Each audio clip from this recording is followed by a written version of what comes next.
Ooh, getting ready to start back, ain't it? Or Mhm. no, started. What up, Insane Rhetoric? What's up? What's up? What's up? How y'all doing out there? What's good? What's shaking? What's going down? What's happening, sister? Morning, y'all.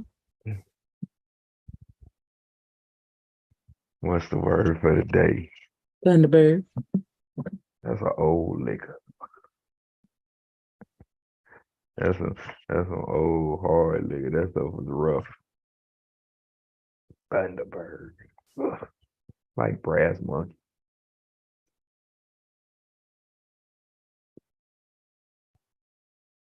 What's good? What's on the flow for the day?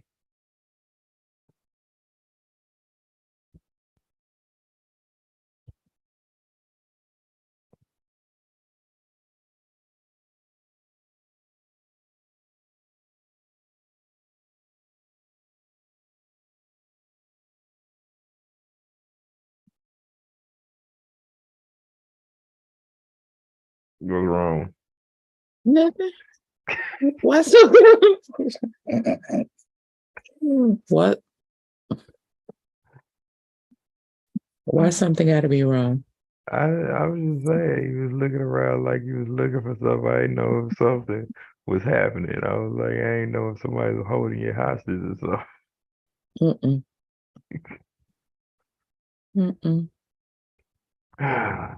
So what do you think about your guy today? Well, yesterday, 96-year-old Tony Bennett, man, he finally got out of here.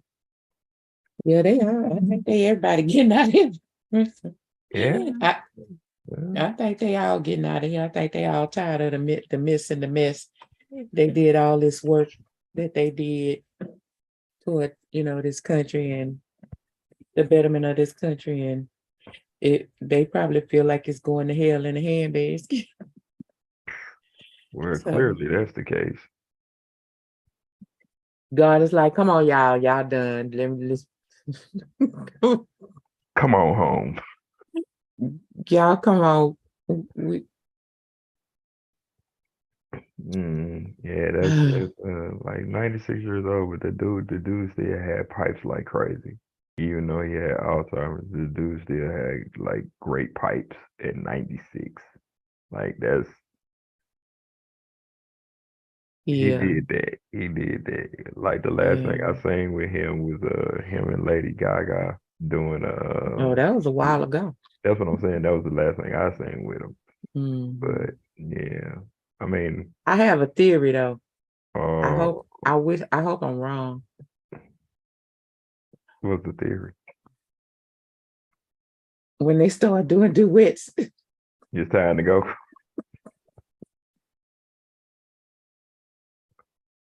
Frank Sinatra, he started doing duets. Yeah. Whew. You got a point. So to all singers and musicians, don't do no duets. Cause we At least not when you get old. you better keep singing single.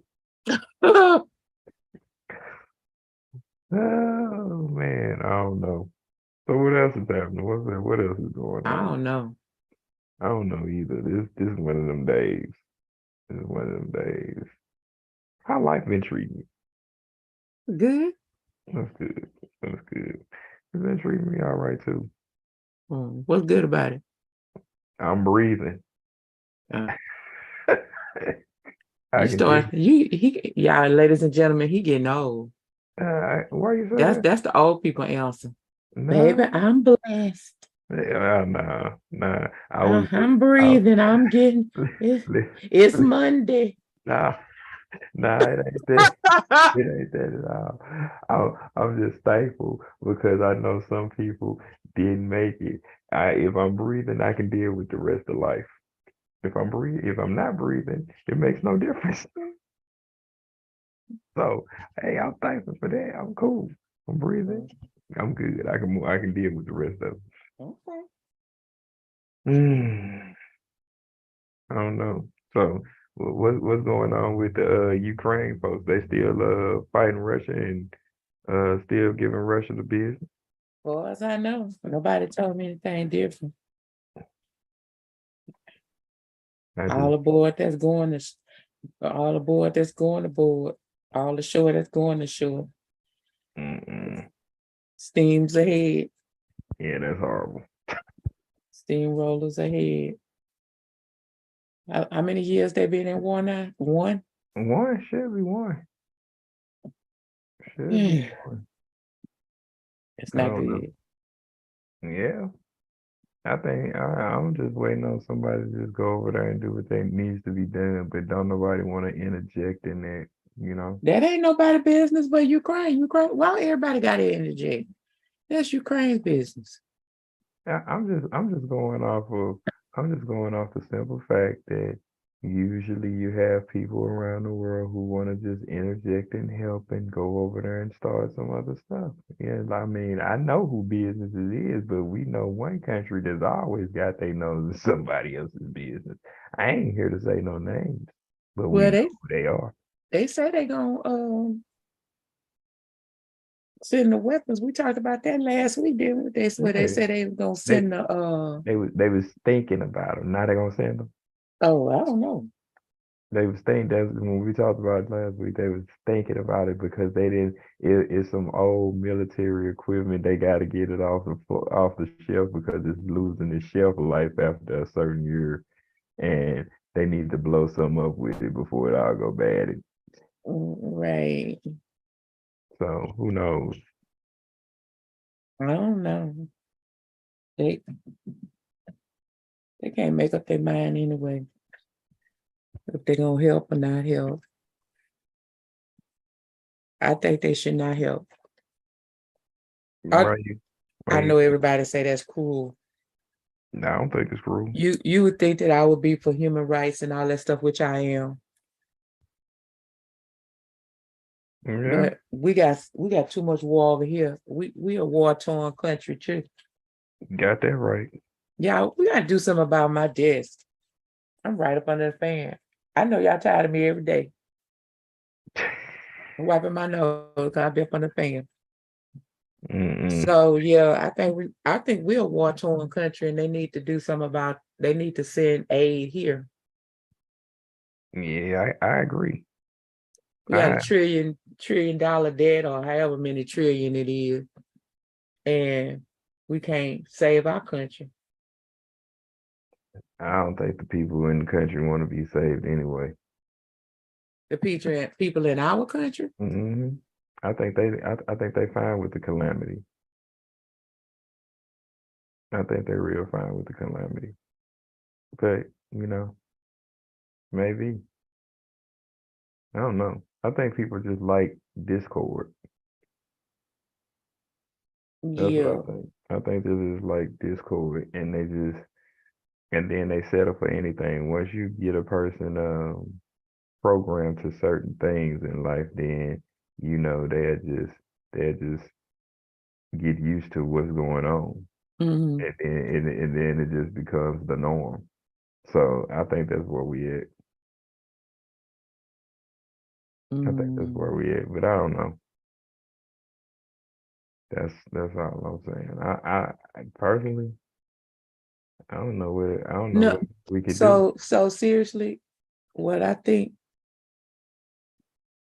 so so I think I think that people um are aware of what's going on. Like they are aware of the changes in society. They are aware of all of the hardships. They are aware of the miscommunications within their own space. They are aware of these things. But I think that that's where it stops. I think that at some point it becomes it at some point it's like all of those things are happening outside my world Yeah, and it's crazy.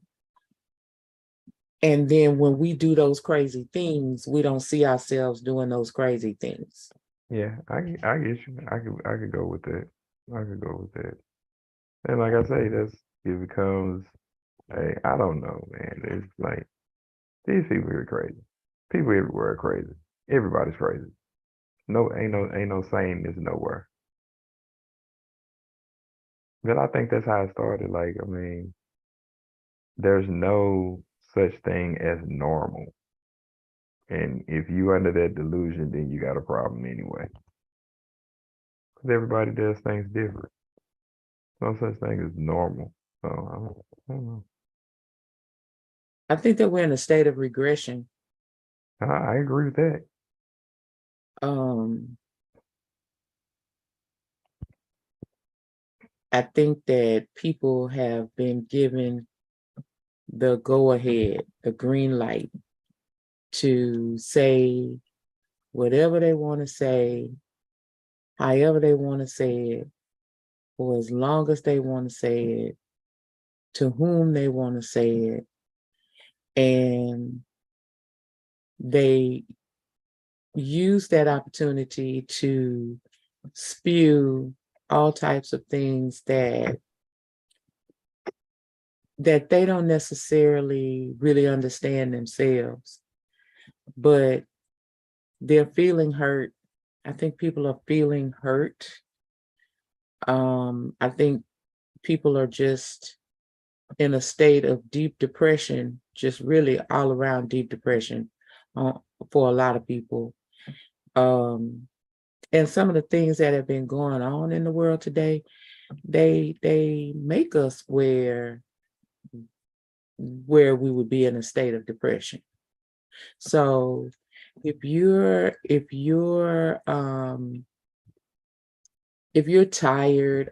already tired of getting up every day to go to work and deal with a toxic environment at work, and then you come home and maybe it's not toxic at home, but you're tired from being at work, and then you have to do whatever you have to do at home.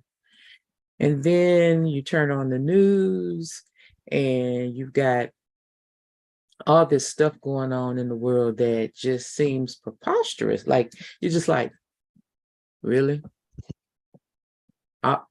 And I think people are in a grand state of depression. Uh, It's like we've been boxed in the face so many different times and we're punch drunk. yeah, I agree.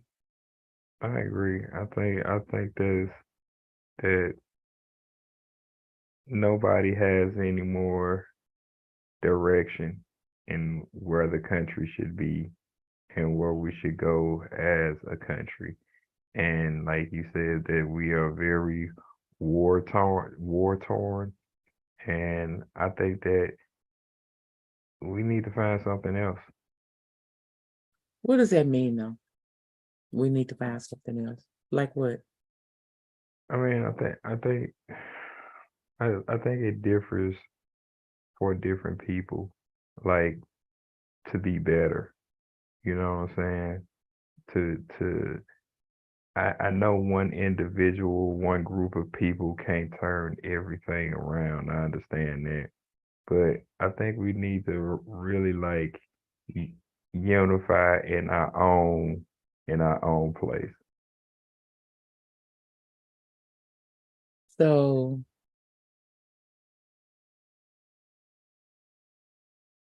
I was watching a video, a YouTube video, um, and I think it was yeah, it was. I was watching Roland Martin Unfiltered, and he had a video. He was discussing a video that was centered around the recent decision of the Supreme Court Mm, with regards to affirmative action. The video was a video of Steven Kane as the host, and Stephen A was the guest. Stephen A. Smith. Mhm. Oh wow. I bet that was interesting. it was cordial. I mean, Really? Stephen A kept tapping that but it was cordial. Okay. At some point, Stephen A even like called him you my brother. Like so it was cordial. Oh, okay. But Stephen A tapped that butt though. You know, we Then Roland Martin tapped that butt when he addressed whatever was being said on the video. But so Stephen Kane mentioned, and I'm y'all go find the video because I'm just paraphrasing. This was on Roland Martin Unfiltered. So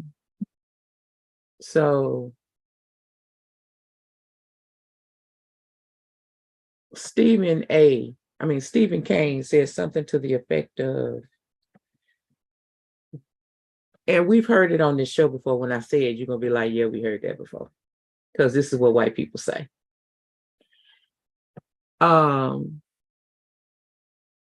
He said something to the effect of white people having to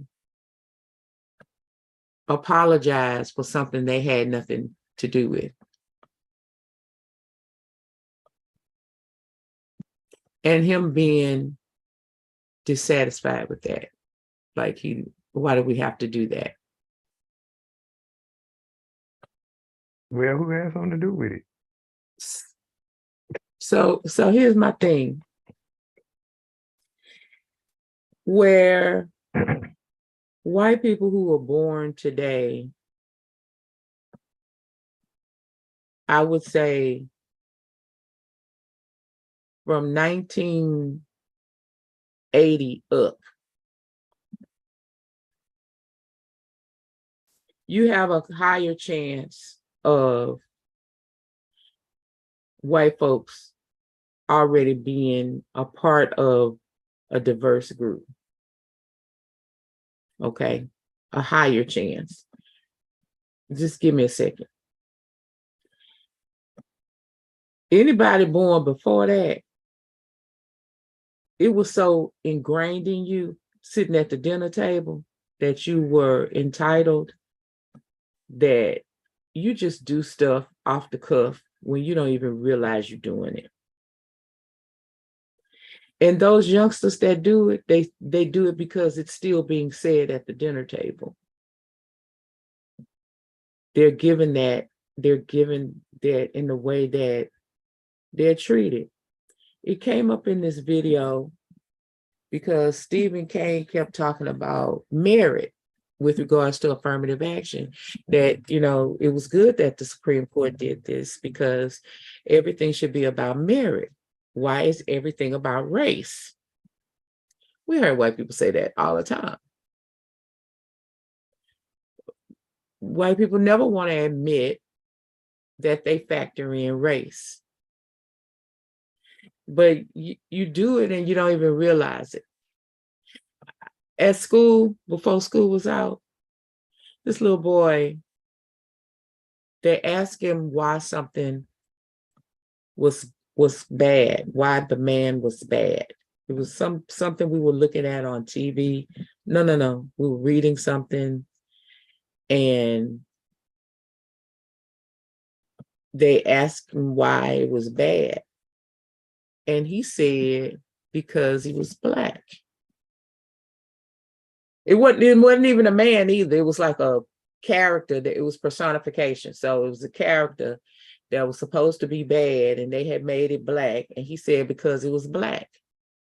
I was sitting at the back of the class where the other teacher was teaching this. And I think I even text fire. You did. Okay. I thought it was interesting.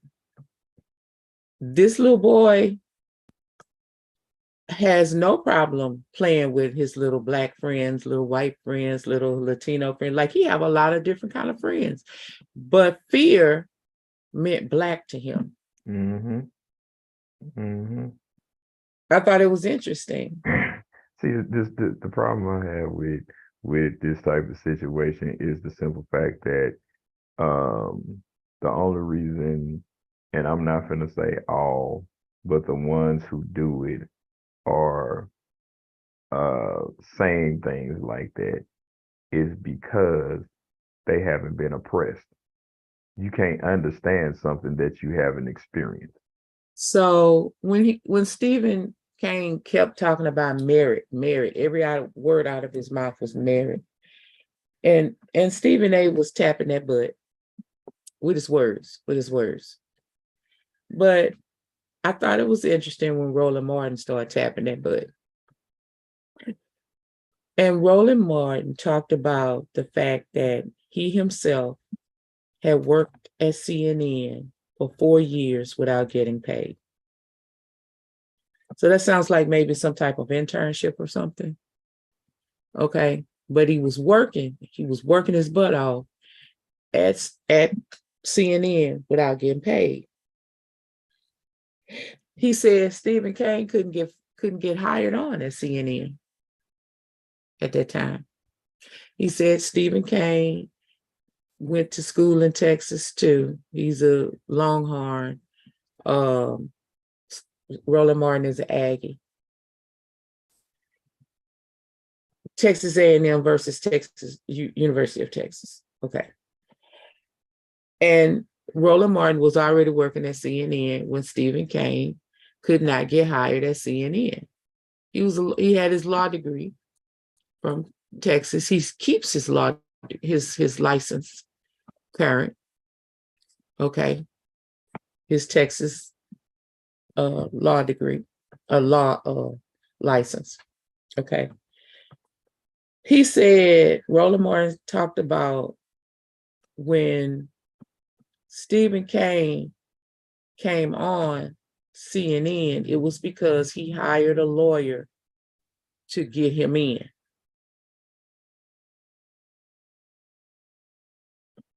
He paid money to get on CNN, basically.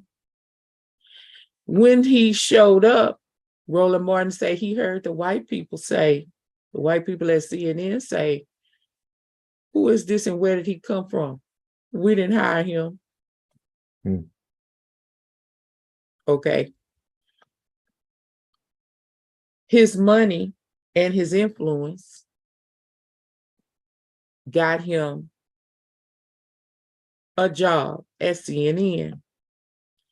He got the job at ESPN because he got the job at CNN. Mm-hmm. He got the job at Fox News because he got the job at ESPN because he got the job at CNN. And then he rattled off several different other names. One which we've talked about here, we laughed about when he talked about Meghan McCain. Of white people who just talk and say who they know and they get the job when they're not really qualified. They got the job with no merit. Right. But the people who work their tail off with much merit, they still be discriminated by race. So that takes me back to a story that we talked about. I think it might have been over a year ago. You remember when the HBCUs, one of the millionaires paid off the debt for the seniors. They didn't have to pay. One of the white female reporters, I forgot her name, so don't hold me to that, was upset that somebody came in and canceled their debt. But if somebody would have canceled her debt, then she wouldn't have had a problem with it. So you want people of color to constantly struggle and fight and remain in debt for what they're trying to do. But because it's you and you're white, you want it to be handed to you. And see, that's the thing. That's what I highly disagree with. That's crazy. Like, I mean, we talk about what was the one of the movie stars in Hollywood who paid to have her kid put into a prestigious university, even though she didn't qualify. Yeah. So that was the whole point that Stephen A. and Roland Martin were making, was that affirmative action was put in place for this very reason. So the guy, Steven Kane, actually said, well, if that's the case, affirmative action needs to be in the NBA. Because why do more Black people play in the NBA than white people? And that's a stupid analogy, I'm going to say, because Well, keep because going. only reason I'm going to say is because that comes easy to a lot of people of color. You know what I'm saying? Because a lot of them don't want to do, and I'm not saying all, a lot of them struggle with academics sometimes because the way the system is set up. I mean, because when you talk about a systematic system like academics, you got to do this to get this to do this. When you deal with black people think of a billion ways to solve problems. So if you have a person that's like that and you put them in a systematic system where we need you to think like this, that doesn't work all the time. So the best thing that they know how to do is go off some of their other talents, which is basketball or whatever your sport is or whatever you like to do that you're great in. When they see that, they put you on the team.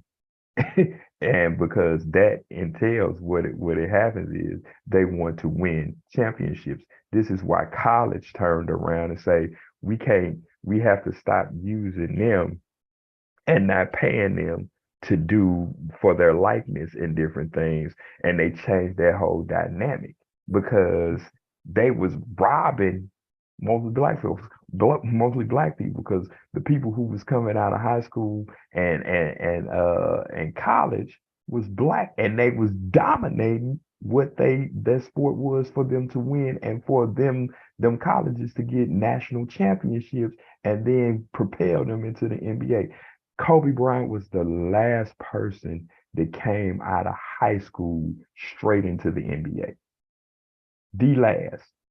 So you bypassed all that because you wanted him on the team because he was just that great off his talent and Didn't his what's name come straight out of high school? who. LeBron. I don't know if he did. I think he might have did 1 year of college. I don't remember. Oh. Don't hold me to that. Don't hold me to that. So here's the deal. Stephen A. and Roland Martin both responded to that. But Roland Martin took us back in the day where Jesse Jackson answered that question. Jesse Jackson, and I agree with this to this day, as to why there are more Black people in the NBA. And it's two reasons.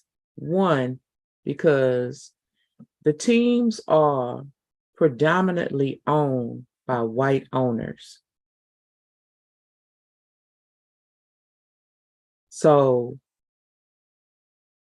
it has become even more of white of a slave trade than any time in the NBA before, because the team used to be full of white people. It used to be full of white people back when it started. Absolutely. Okay. Absolutely. But Jesse Jackson said this, and again, I'm paraphrasing, that without affirmative action is put in place because it makes the rules clear. Mm-hmm. Black people are put in situations constantly where the rules are not clear. Clear. Yep. Yep. Or they're constantly changed. Changing. Yep. But in the NBA, traveling is traveling. Is traveling. A foul is a foul. Is a foul. Well, to a degree. As he was talking, I thought about Jordan. That's what I was saying, to a degree. Writing the history books. Yeah. Okay. I thought about all of that, but the rules are clear. The commission writes the rules. The refs look to see if those rules are being met. And the rules are clear. And then on top of that, you have these youngsters who have spent a lifetime, these men and women now, who have spent a lifetime practicing those rules. Because that was their way to excel, where a system of rules didn't change. If I learn not to travel, but still make the jump shot, okay. Another thing they brought up, well, Roland Martin brought it up, was the standardized testing. And he brought up the banking system. He said he was in a meeting at the Federal Treasury. And he said these brothers told him about how Black businesses perform better than white businesses. Roland Martin asked the question, okay, so that means that Black businesses will begin to get loans from banks. And he said the brothers got quiet, stopped talking, and just looked at him. So there, right there is a system where the rules are allowed to be changed just willy-nilly, where white people, white business owners get what they need, and Black business owners don't, because they're Black.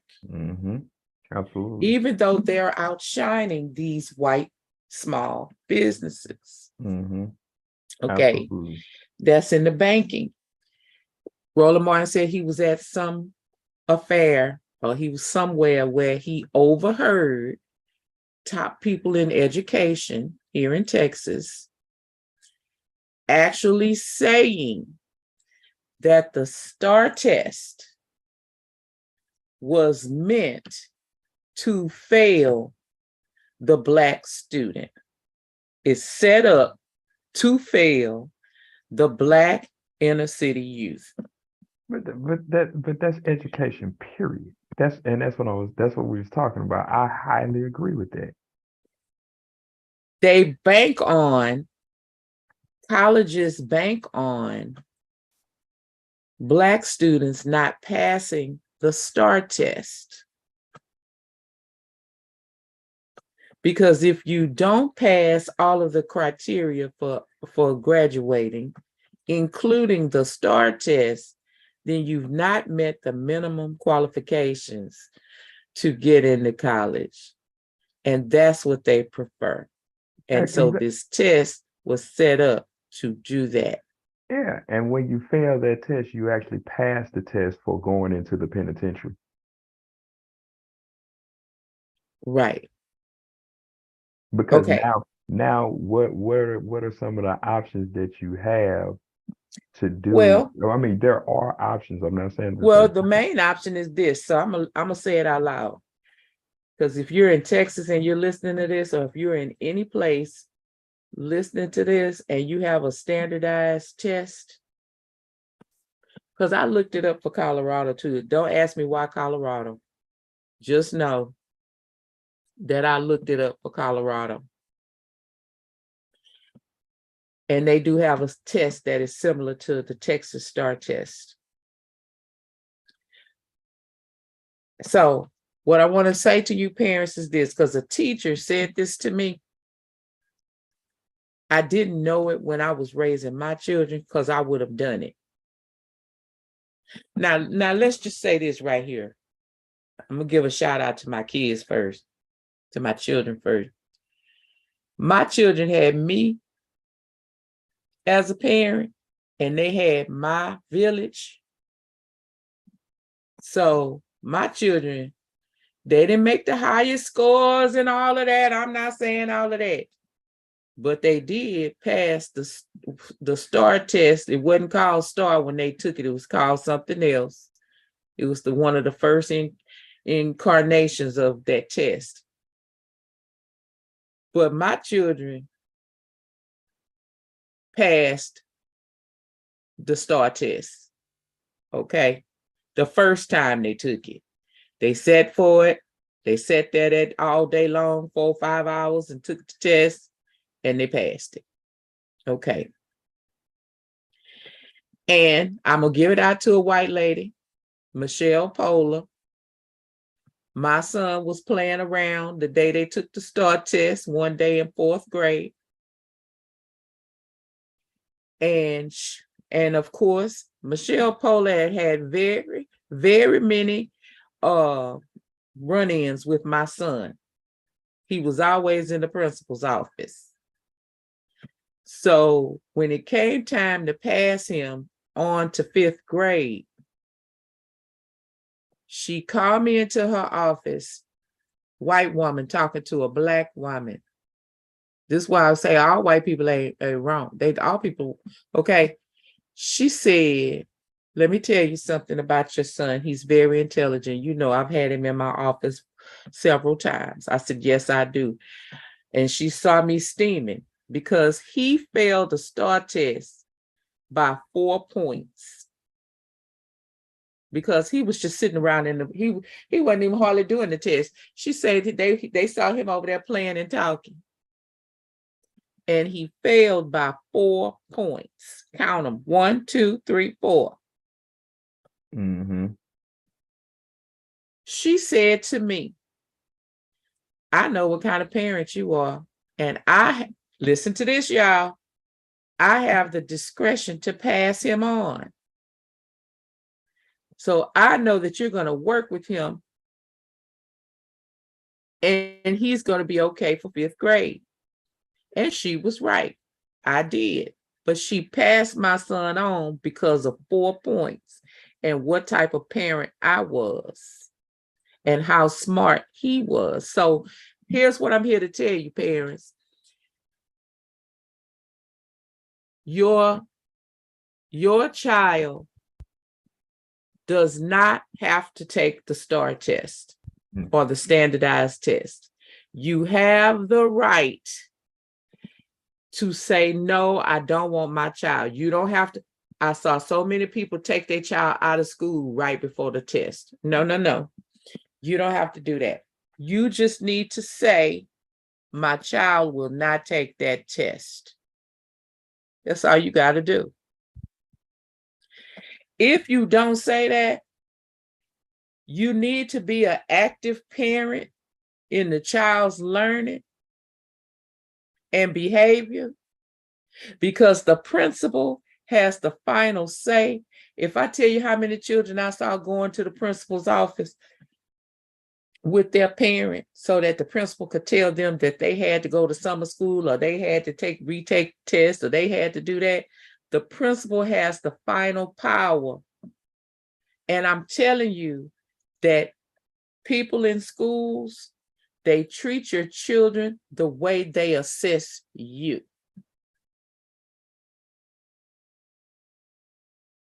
They treat your children the way they assess you. I've been through some stuff. We talked about a few things I've been through on this show, but never once did I fail or falter when it came to my children and their education. I might have failed at a lot of stuff. So anybody looking at this show that know me, don't be trying to call me out, because I can call myself out. Shoot, you can call their own self out. Shoot, how many people just do what they want to do because they want to do it? Like, I mean, like Put it in the everybody has. comments. I'll answer you. But I just say my stuff. People that I work with, they tell me all the time. They say, you tattle on yourself, don't you? Yeah, I do. Yeah, because shoot, when you do that, shoot, can't nobody hold nothing over your head and can't blackmail you. Who can tell your story better than you can? Nobody. So anybody that knows me personally, put it in the comments, whatever you want to say, whatever. I'm just telling you that I've been through my own stuff. And the one thing I didn't do was falter on my children's education. They called me a mama lion. You could hear them saying it when I would come through. I walk through the door and they say, hey, mama lion, what's going on today? Okay. So, and now that I actually work behind the scenes on the opposite side, I hear what they're saying about your children. And many times it's what they perceive of you, the parent. I mean, Now, go ahead. I agree with that. I highly agree with that. There was a statistic years ago. It was comparing uh public schools, private schools, magnet schools, all those schools to homeschool kids. You know who ranked the highest? Homeschool. Homeschool kids. Homeschool kids. But the whole point was that affirmative action needed to be in place so that you could stop these things from changing the system. You get rid of it. Now, next, we've gotten rid of abortion rights, affirmative action rights, Civil rights is next. education. Civil rights is coming up. Civil rights is next because, and it's coming in DEI, diversity and inclusion. Mm-hmm. That's how it's gonna sound. Okay, diversity and inclusion. Voluntary relocation. Well, now that's slavery. I know what it is, and Okay. this is educational slavery. Like I know what it is. I mean, it's crazy. Think of it. Yeah, they're poor. Yeah, y'all know we start talking about education in schools. I talk all day. I mean, you think about it. What is the biggest slave trade right now? And people ain't gonna like what I'm gonna say, but what is the biggest slave trade you think right now? Education. That's one of them, but I think Now, one of I'm sure the that's not what you were thinking of. man, I think one of the biggest ones right now is the NFL. Okay, full transparency. That actually is what I thought of first. But then I chose not to say it because I knew that's what you was gonna say. Like you think about like the water towers and the waterfronts. You know what I'm saying? And when I say the water towers and waterfronts, what happened on them back in the day? They examined freaking men and women to do certain duties and jobs for slavery. There's a certain thing called the combine that every NFL potential person has to go through and pass. You look at that and turn around and look at the water towers and the waterfronts, and you tell me that that's not the same. I'm done. So let me tell you why I think education is.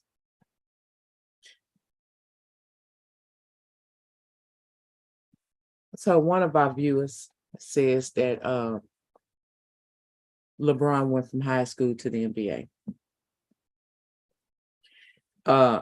So anyway, thank you, viewer. Okay, so see, we okay with you fact checking us. We fine. Because we asked the question, did LeBron James go from high school to the NBA? And one of our viewers let us know that LeBron did go. So we good with you telling us.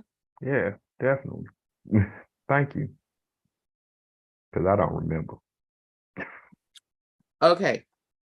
So I forgot what I was talking about. Oh, why I think education is the new slave trade. I'm gonna get in trouble for this one, for saying this, but I'm gonna keep going. So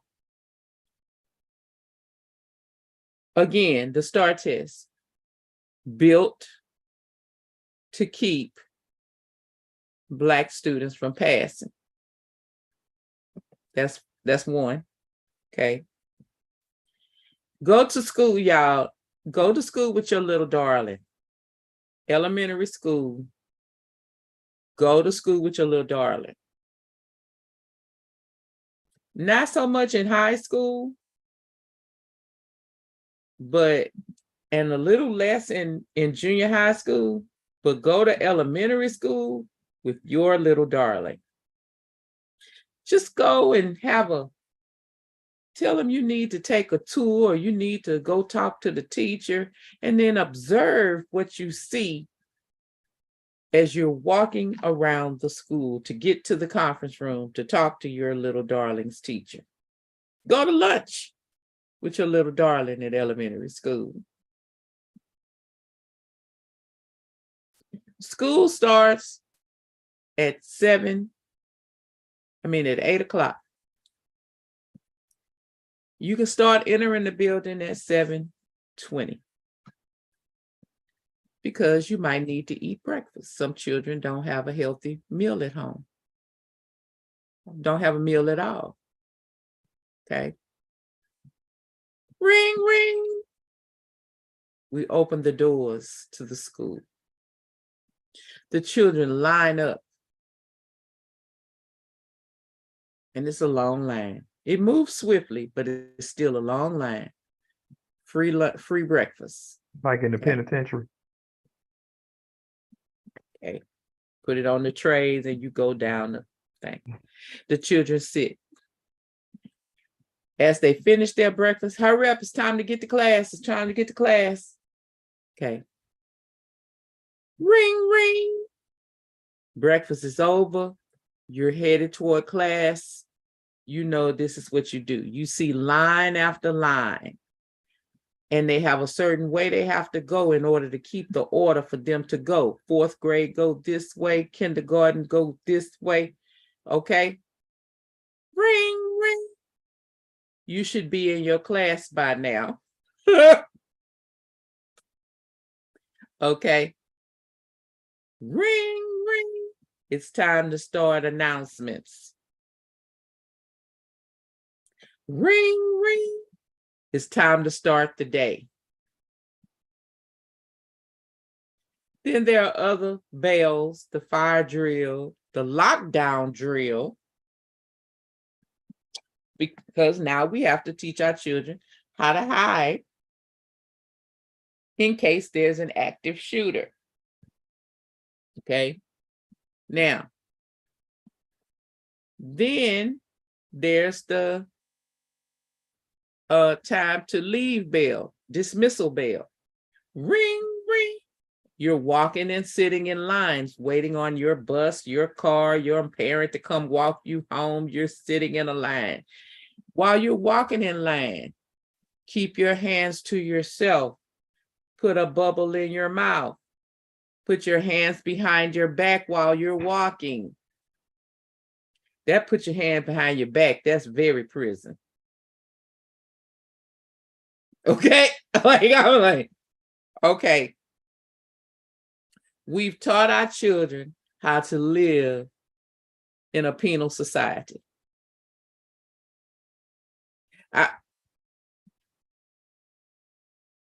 If the children step out of line, little Johnny, did not tell you to get in line, get back in line.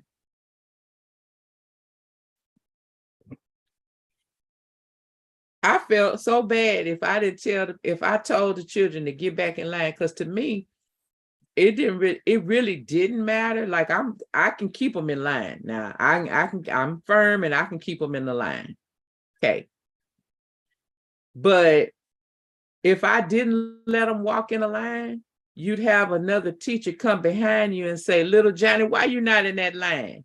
And then I turn around and little Johnny's getting back in the line. I didn't really care if little Johnny was really outside the line. I wear a shirt that says I color outside the line. It's okay if little Johnny walk a little bit outside the line, but they want the children to walk in a straight line. They tell the children you should be looking at the person's head in front of you, at the back of the children's head, child head in front of you. So I learned the lingo and I say what I have to say, but I hate it. But I don't see why we just can't walk down the highway. Yeah, that is messed up. Two institutions that act like that: the military and the penitentiary. Yeah. So which one? Which one you want your child to go to? They buy what and what? That's my grandmother would have said. They buy what and what? Meaning they're about the same, the military and the penitentiary. Yep. Say what you want them. Okay. So, okay, go and write your comments. I know y'all didn't like what I had to say about education. But I learned this years ago, which is why I used to take trips around Texas with my children, because they were inner city children. They were inner city Black children. And regardless of the problems we were going through, I took them on trips around Texas so that they would have a traveled experience. The life of a traveler. Which means that they would be exposed to things outside of their 4 blocks that they lived in. And I created ways to have them go out of the country with different groups or whatever. Yeah, that's which my children, based on the type of life I had, my children should never have done. I'm just telling y'all. But you made a way out of no way. Okay. Well, I listen, we talked about this on this show. There's a certain person that told me I talk too much. Well, there's been a lot of people tell me I talk too much. People tell me I talk too much. I just learned that, yeah. I just learned that, with people telling me I talk too much, then I stopped talking because people were always telling me I talk too much. But if you look back at my life when I got things like that, it was because I was talking. Absolutely. Closed mouths don't get fed. So I want to say, I know we got to go, but listen, I want to say good luck to somebody. I know they're not listening, but I'm having a petty moment right now. Oh, Lord. I did not just say I tattled on myself. Okay. I'm having a petty moment right now. I want to say Good luck to someone that I know who is supposed to be auditioning this weekend for a ballet. That's what's up. I want to say good luck to them. I sponsored this person's audition.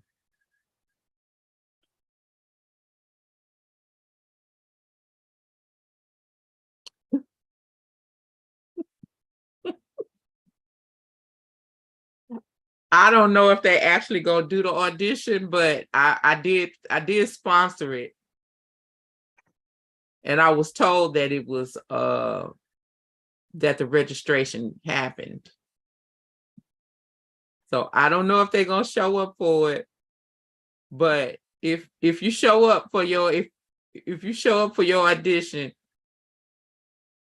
good luck. You're welcome. And I hope that you would show up for the audition because somebody took the time to pour into you and to finance you for your life to be a little different. And that would be a slap in the face if you don't. Well, I doubt that I will hear. Yeah, I'm pretty sure that you can call the place and find out if they showed up. You can find out. Yeah, I don't want to know that bad. I'm just saying if you wanted to know. If you really wanted to know, you can know. I want to say something else before we go. I know we got to go, but listen, y'all need to stop getting mad when people decide they've had enough.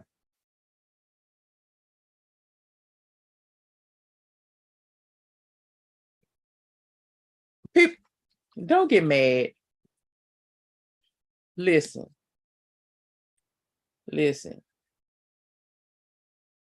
They don't want you to get mad when they had enough. What's the difference? Don't get mad, y'all. Listen. There comes a time in people's life where people decide that they just don't want to do things the way they used to do them. Okay.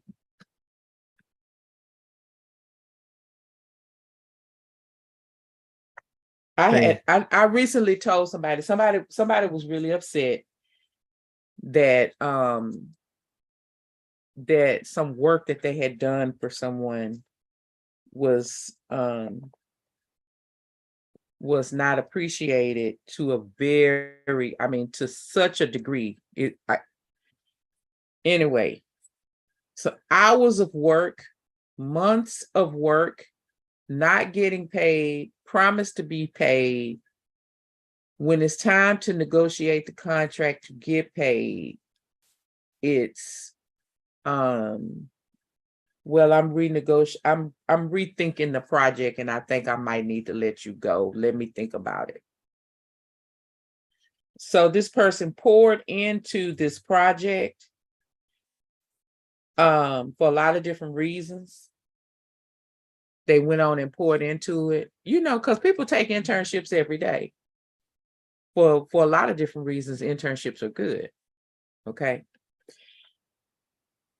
And what I said to this person was this: that person, because I'm going through a lot of this, I'm in a I'm in a time of renewal. This past year and a half has been a time of reflection, of observation, of revealing, and change. And what I said to this person was this, and a lot of people upset with me because the way I deal with the change, I'm like, okay, what's next? I'm gonna see what God wants me to do next. No, you need to fight. No, I don't.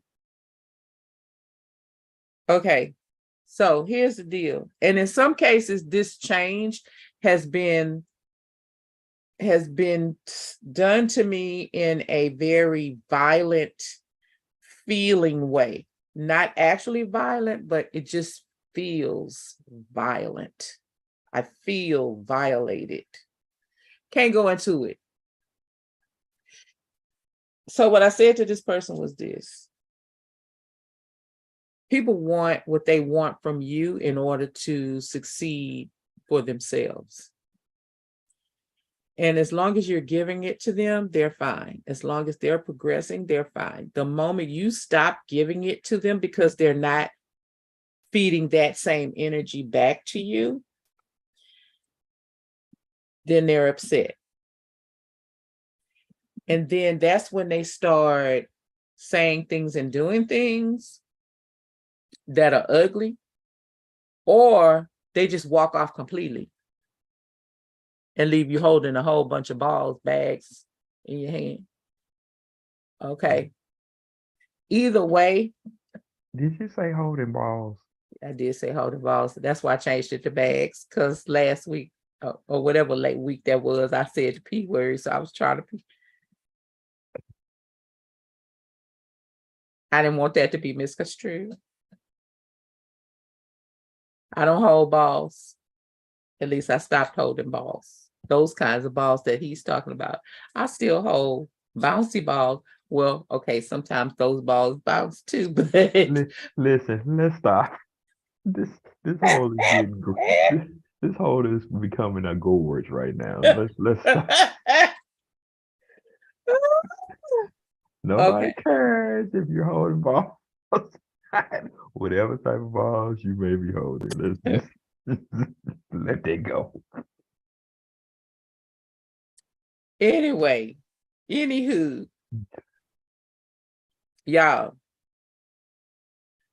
let people do what they do. Let them go on. Let them move around. Let them do. You just stop being a part of that nonsense. Yeah, you're right. You're absolutely right. Let me say that first. I want to interject and say this. If you are any ethnicity, any race, any creed, anything, and you own a business, write contracts and hold people to them. And if they breach the contract, sue them, because that's what they would do to you. You're going to get in the game, you got to play it. You can't half play it. You can't be no pitcher and then don't want to go out there and field when it's your time or whatever position you need to play. Play the position. Years ago, I'm going to say maybe 5 years ago, a person reached out to me because I had some knowledge and some information about a particular person that they wanted.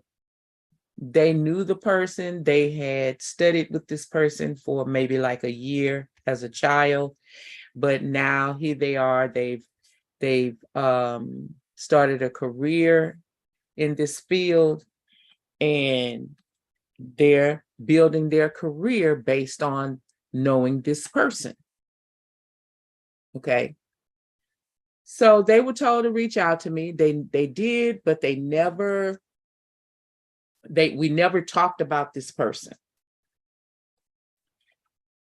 Throughout the last 5 years, I have supported them in one particular way, but they never allowed me to do this one certain thing I wanted to do with them, but I supported them. This month, I was asked to bring a dance, and then be a part of a brunch, and then to be a part of a conversation. Finally, we're going to have this conversation about this person, okay? But with a larger group, okay? I initially said yes. Then something happened in my life where I had to bow out, and I said, hey, I'm so sorry. It was about a week before. I said, I'm so sorry. I'm unable to do this. I'm very sorry, but it's a week out. So, you probably haven't done a program yet. So, okay. All right. They said, oh, we're so sorry you had to bow out. Okay. This week I get a call from this person that I have this knowledge about. I get a call from their child. Hey, I need you to talk to this lady. Let me get her name. But she needs some people to do this and this and this, and my mom this, blah, blah, blah, da, da, da, da. I know exactly what they're talking about because this is the event that I bowed out of. Okay. This is the lady that's been trying to talk to me for 5 years, saying she came to, that's how we met each other because somebody sent her to me. Okay. Y'all, I'm just telling y'all, I'm the person you need to talk to for this particular thing. Everybody admits it. I'm sure when all these people were in this conversation, they were all saying, but you probably need to talk to, okay. And I know it's a reason why she didn't know it was me. There's a reason. So when the child reached out to me earlier this week, I said, you know what? I know who you're talking about. I have their phone number. I will reach out to them and say, hey, the child of this person asked me to reach out to you again so you can have this information. They really want me to give you this information. They said, oh, thank you. I said, oh, no problem. Maybe we can have a conversation. And I have another podcast, y'all, which I started before we started this one, where we did a show about this person. Okay. So I said, why don't I just send them the link to that? They can hear what we all had to say. It won't be that intimate information that they want, but it'll be more than what they got from talking to who they talk to, because I know who they talk to. Okay. The child of the person said, yes, oh my goodness, yes, that's perfect. And can we do another podcast with some different people? Yes, we can. Okay. So I sent a text. Hello, this is the child of asked me to reach out. I'm reaching out. And would you also like for me to send you the link to the podcast so you can add that information to your, because this person is trying to do a residency. Well, they actually got a grant or scholarship or something as an artist in residency. And they're building it on their knowledge of this person. But they've not, it's been a week. They've not contacted me back. In their voicemail, it says, give me a maximum of 48 hours to respond to you. It's been since Monday. Now, I can only assume that you're upset with me. You don't want to call me back because you're upset with me because I bowed out of your program. So when I didn't come through for you, you no longer want to talk to me, even though you know I'm the one that has the information you need. Do you think I'm upset about not giving you your information? Absolutely not. Absolutely not. That's the problem with people. Like, I know people who don't like each other, but because they understand business, they work with each other to make the money. And when they make the money, they go about their way. Fine. Bottom line is, let's get the money. You ain't gotta like me. But if it's something that helps, and see, that's the problem. If it's something that helps a kid excel, why wouldn't you do what needs to be done? And I'm tired of that slogan. It takes a village. Yeah, it takes a village. But some of these villages are raggedy. And some of these villages needs to be torn down and buried. Mm. I'm just saying because that's just what it comes down to. You don't want to help nobody, but you want everybody to help you. That's entitlement. That don't work well in networking at all. Take us Well, out of here, co-host. I say that's they lost, sister. So Yeah, I think so too. I'm okay with it. I'm okay with it. yeah, I'm okay with it. because they probably think that you better in doing something that they are, and they just don't want to be bothered. So because you make them feel bad, because you doing what you know how to do. Well, I've been following some Oprah quotes, and But one of the things this is loosely one of the things she said was, find something to learn from a negative experience, I which agree. that's been my life over the last year and a half, is all of these negative kind of violating kind of feelings. People are upset. My closest friends are like not upset with me, but they're like, don't do that. Why you being so nice? And it's kind of like, yeah, but this is what I learned from that. So I'm good. Yeah, you learn something So from everything. Like I mean, I'm with you. Like I say, I don't think there's. Yeah, I just think people just need to have a reality check with themselves. I learned one thing from one of my favorite musicians a long time ago. He wrote a song. I'm starting with the man in the mirror. mhm. I was listening to that song yesterday. And if Take us you out of think, here. all right, so you can hit us up on Facebook. You can check us out on all podcast platforms. You know what to do. It's Insane Rhetoric, and just remember to enjoy the ride that is Insane Rhetoric. We hope you have a nice day, a nice life, and don't get hung up on what people think about you.